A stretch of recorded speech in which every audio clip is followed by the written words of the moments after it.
Hello and welcome to Fish Talk with Cody, and today we're going to be talking about this little aquarium right here. This is my 7-gallon breeding aquarium, and today we're going to be doing a full video on what I have in this tank, what we're going to be doing with this tank, and inevitably what the plans are for the future of the channel as well. Can't wait to make this video. Let's dive into it. So I did put a post on the channel a few days ago, well actually a couple of days ago. I was actually breeding and what I thought had actually laid eggs downstairs in my 90-gallon aquarium. Well, that's what we've got growing up in this tank at this very moment in time. I was perfect on timing, and we do have a good 30 baby bristlenose plecos in this aquarium, which is super cool.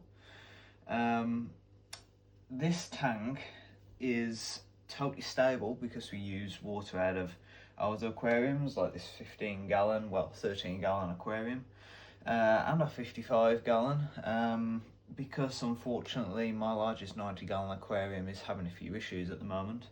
But this water's pretty clean, it's stable. I have put some biomedia from my other aquariums inside a little casket in the corner of the aquarium.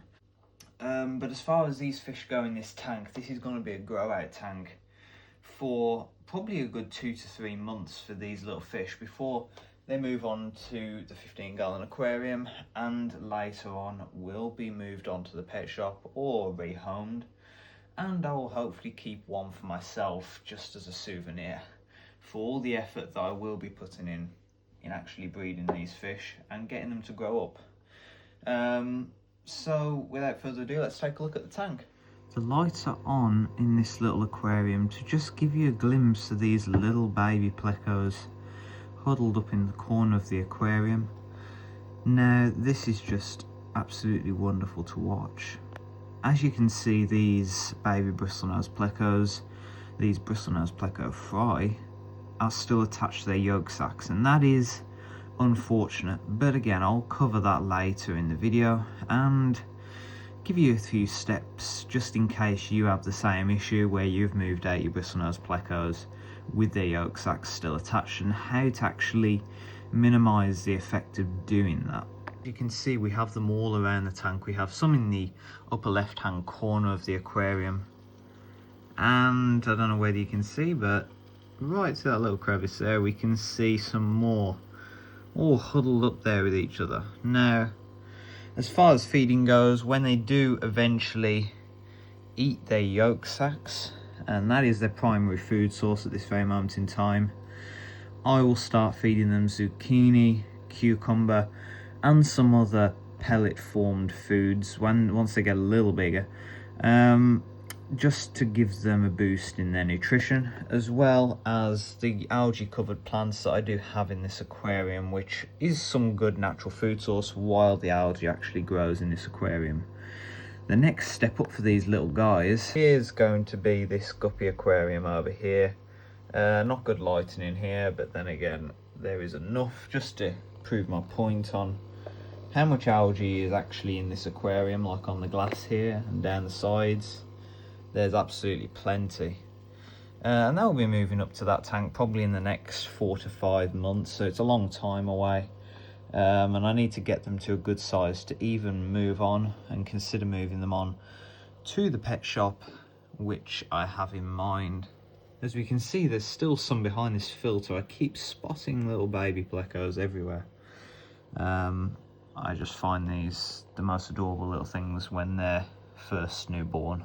And this is the tank, so it actually looks quite cool, considering it is just literally my little breeding project tank that I bought actually a couple of years ago for the exact same thing that I'm doing now. Basically what happened before in this aquarium when I last tried breeding bristlenose plecos was I had a problem with the water parameters because I didn't add enough used water from my other aquariums to actually make it good for them. But then again, I didn't know much about fish keeping in general, and how was I going to breed fish that do need care and attention and not a mere novice like what I was.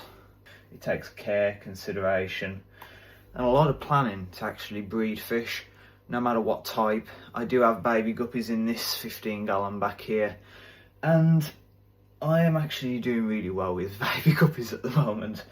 They seem to breed like crazy, and up until recently, after going away and not seeing the breeding, I have weaned down in numbers of guppy fry, but I'm starting again, I'm breeding them, and I do have quite a good line of guppies going. Back to this tank, I started a while ago, back in early 2024, with actually breeding lemon bristlenose plecos, which are a little rarer than the normal coloured bristlenose plecos, and I failed terribly at that. Basically, I found them too late in the aquarium to start with, and they're already seriously malnutritioned.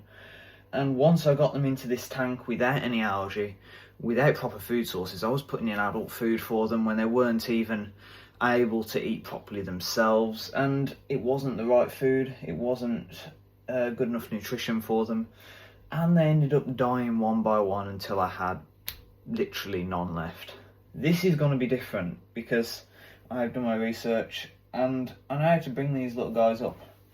And as we can see, they're starting to put on a little bit of colour now as well. After the first day and a half, almost 2 days of having them in this tank, they're starting to show their black coloration because their parents are black. So they're not going to be lemon plecos this time, they are just normal coloured black bristlenose plecos. But it's going to be cool nevertheless, and I'm going to absolutely love bringing these guys up.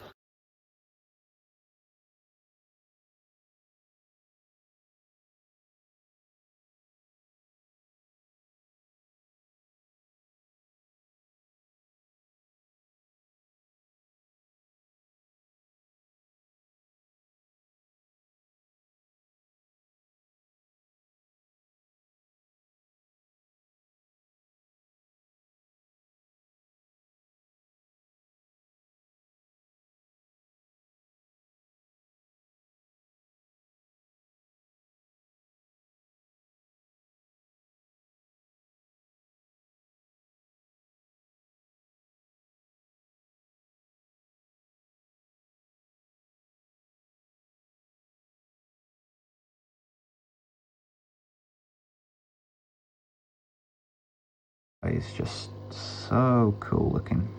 And they've actually grown from the first couple of days that I've had them in here. They have just tremendously grown.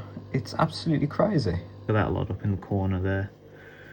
I mean, I just find these sort of projects of breeding fish and getting them to grow up so cool, and I've done it so often in the past with different species of tetras, mollies, corridors, catfish, that you grow accustomed to actually growing these fish up and watching the life cycle. So when it doesn't happen for a while, it's kind of not fun. You lose the joy of growing these creatures up and watching them grow and thrive into adult fish. I find that pretty cool, as many of you probably do yourselves. I'm not that experienced with breeding plecos, so if you guys have any helpful advice that you could possibly share with me, I would be truly grateful for that, because again, I know a bit, but as far as breeding plecos, I am a complete and utter beginner, and I need all the help that I can get in this. And if you could help me out, that would be great. Drop it in the comment section below, and also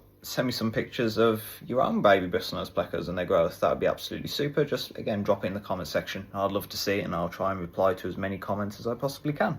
Now about this aquarium itself, I absolutely dislike completely this aquarium. For starters, I have to leave this paper here because they've made the lid in a sloping manner where the water kind of slopes down, and as you can see, into the crevices of the lid. I'm trying to soak the middle bit up as best as I can, but then come the morning, it's just all drooping down the front of the tank, and it's just a disgusting idea. And that's purely and simply why I shut this tank down in the first place, and why it's only an emergency or basically a breeding project tank that I know that's only going to be running for limited amounts of time. I did replace it as my main bedroom tank with this 13-ish gallon aquarium, so it's like 40 odd litres, so it's around 12-ish gallons. It's a lovely size, as you can see. It's bezeled on the corners. I find that pretty cool. And the lid does not leak. In fact, they've gone as far as giving it guttering so that the water can flow back into the aquarium.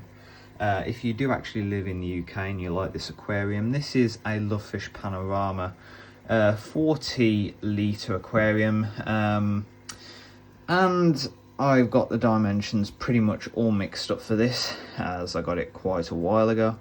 But thinking about it, it's more of an 11.5 US gallon tank. I call it the 15 gallon on the channel just because I guess it's better clickbait.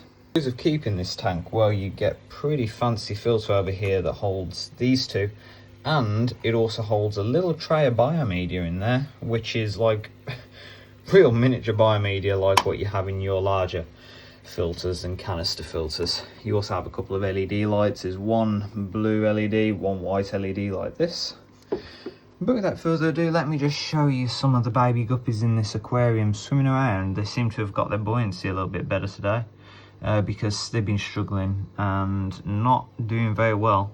Well, I've got 5 baby guppies in here and they're doing absolutely great. But back onto the baby Plecos anyway. Super zoom in on this guy. Can you see his little heart beating right there? Isn't that so cool? That little red bit in the middle is its actual heart. You can see its gills pumping.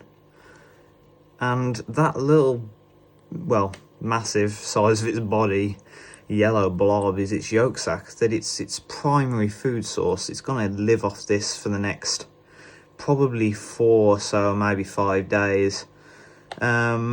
And then it's going to be a complete fish that's going to be able to eat for itself and live for itself, which I find super cool. Don't mind this. This is just on the glass sellotape from, actually I don't know what that's from. There's another just making its way across the glass like a proper little Pleco does. You can see its little eyes and its little body. I don't know any person that couldn't say these are just absolutely beautiful, even at this age, and they're just crazy cool to watch. I mean, look at them go. They're just so cool. And I absolutely love watching these. Even after the first 2 days, I think it's going to be a great experience, and I'm going to update you guys frequently with shorts, so make sure you hit that subscribe and notification bell so you don't miss a single video of these little guys growing up in this 7-gallon aquarium. Again, like I say, I'm going to update you guys frequently on these guys in this aquarium, obviously in shorts, so I don't have to keep making full videos on this and bore the hell out of you guys, because I do have more interesting updates, including my aquariums downstairs, my 55 and my 90-gallon aquariums, with the massive fish that are in there and the really cool and interesting species. But this pretty much does it up here in my bedroom. And this is all the breeding that's going on at the moment with the fish. I would love to breed some cichlids in the future. Definitely going to be looking at that. Also, I would love to keep a larger aquarium in my bedroom at some point in the future. Bear in mind that I need subscribers to do so, so hit that subscribe button, hit that notification bell. Let's grow this channel this year with each other. I'm going to try and aim for 1,000 subscribers by the end of this year. That would be absolutely awesome. It would also mean that I could afford a proper camera instead of filming off iPhone, and just basically cheaping it out. I want to really make this a good thing on YouTube, and I want to have you guys along for the ride. So thanks for watching this video, and I'll see you in the next one.